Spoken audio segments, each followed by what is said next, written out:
बिस्मिल्लाहिर्रहमानिर्रहीम अस्सलामु अलैकुम एवरीवन। कैसे हैं सब? उम्मीद है सब खैरियत से होंगे।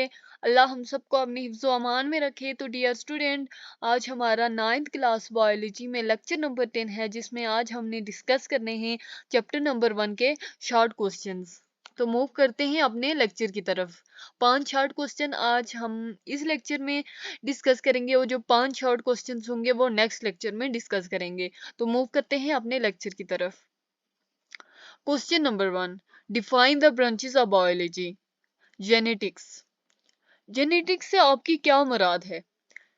It is the study of inheritance. जिस इनहेरिटेंस की स्टडी होती है, इनहेरिटेंस मींस, इनहेरिटेंस का मतलब ये होता है कि जैसे कि आपके पेरेंट्स से कोई हुसूसियत, आपके पेरेंट की कोई एबिलिटी, कोई कैरेक्टर आप में ट्रांसफर हो जाए, आप में ट्रांसमिट हो जाए, तो उसको हम क्या कहेंगे कि ये जेनेटिक्स है, ये इनहेरिटेंस है।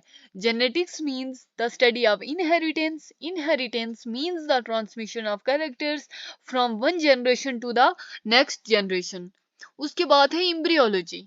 Embryology it is a study of development of an organism from a fertilized egg.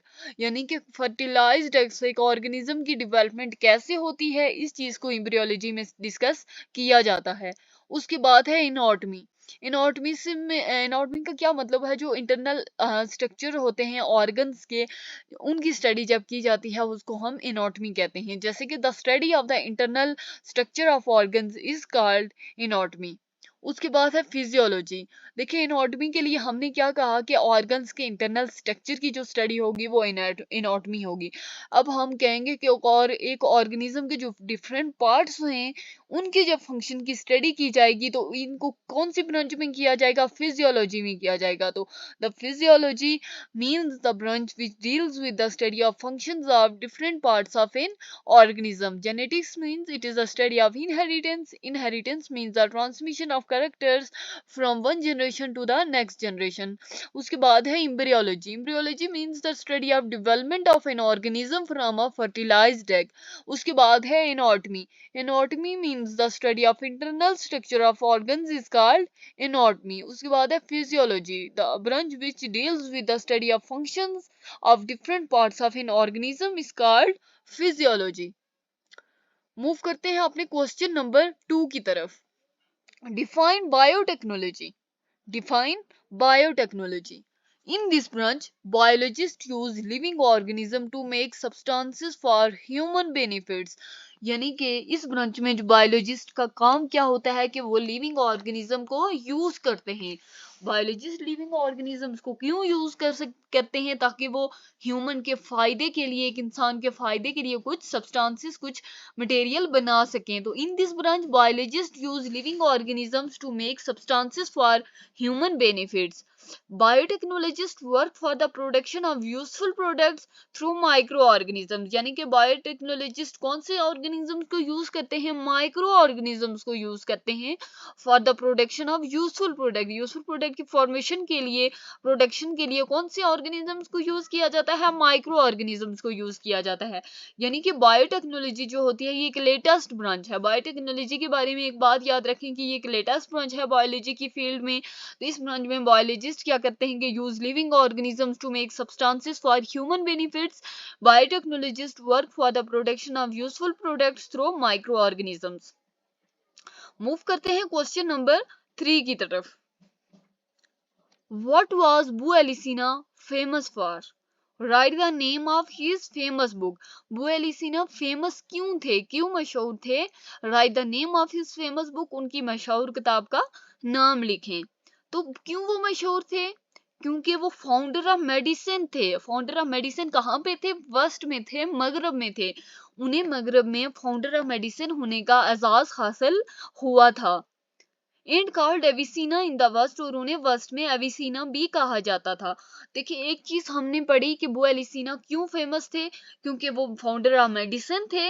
He was honoured as a founder of medicine in the west and called Avicenna in the waste.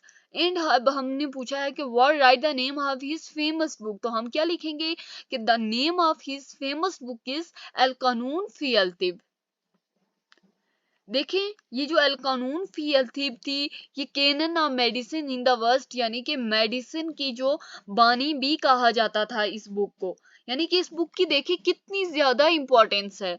देखिए students, ये जो questions होते हैं, short questions, इनमें बहुत सारे students जो होते हैं अपनी छोटी सी गलती की वजह से मार्क्स गंवा देते हैं। बेशक वो सही चीज लिखते हैं, लेकिन वो एग्जैक्ट उस तरीके से नहीं लिखते जैसे कि एग्जामिनर ने आपसे पूछा होता है। तो एग्जामिनर ने जैसे क्वेश्चन आपसे पूछा हुआ है, आपने एग्जैक्टली उसका वैसे आंसर करना है। जैसे मैंने आपको बताया कि what was Bu Alisina famous for, तो मैंने पहले क्या लिखा, क्यों वो फेमस थे, क्यों फेमस थे, क्योंकि उन्हें वो फाउंडर ऑफ मेडिसिन थे वेस्ट में, and called Avicenna in the west. और दूसरी चीज उन्होंने क्या पूछी है कि उनकी फेमस बुक का नाम लिखें।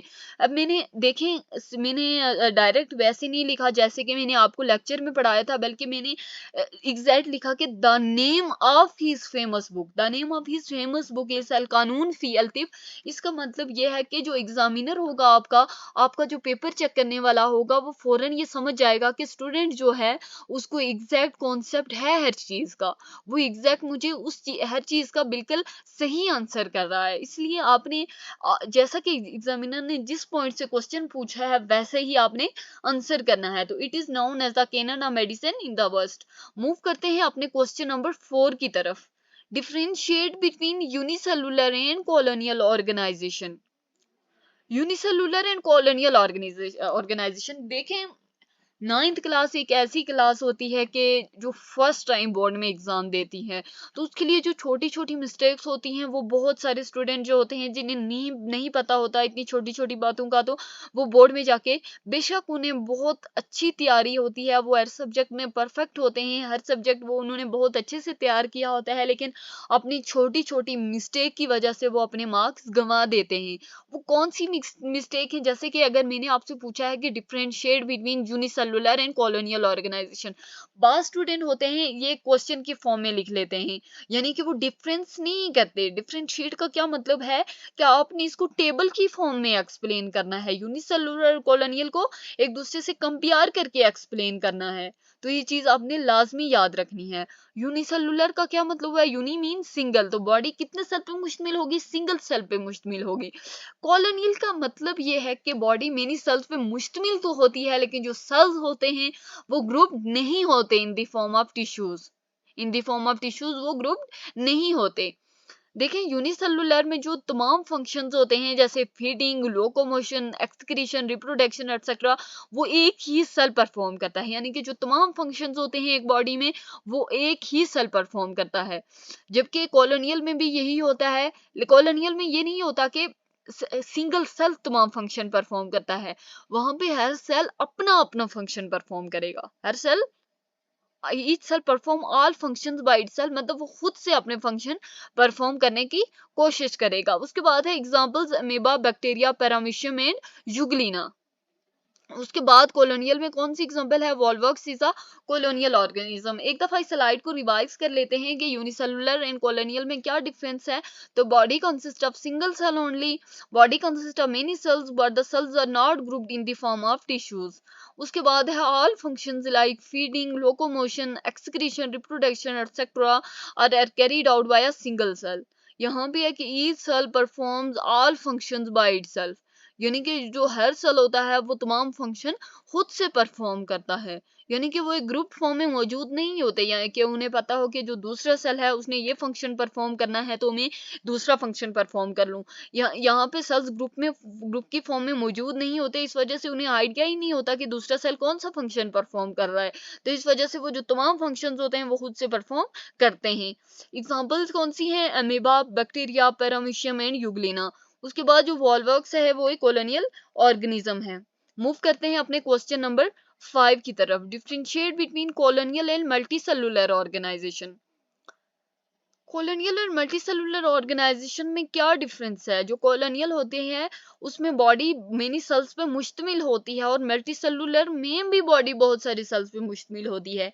लेकिन इनमें डिफरेंस क्या है, कॉलोनियल में डिफरेंस क्या है कि but the cells are not grouped in the form of tissues. Colonial में जो सेल्स होते हैं वो टिश्यूज की फॉर्म में ग्रुप नहीं होते, जबकि मल्टी सेलुलर में जो सेल्स होते हैं वो ऑर्गेनाइज्ड होते हैं in the form of tissues, organs and organ system.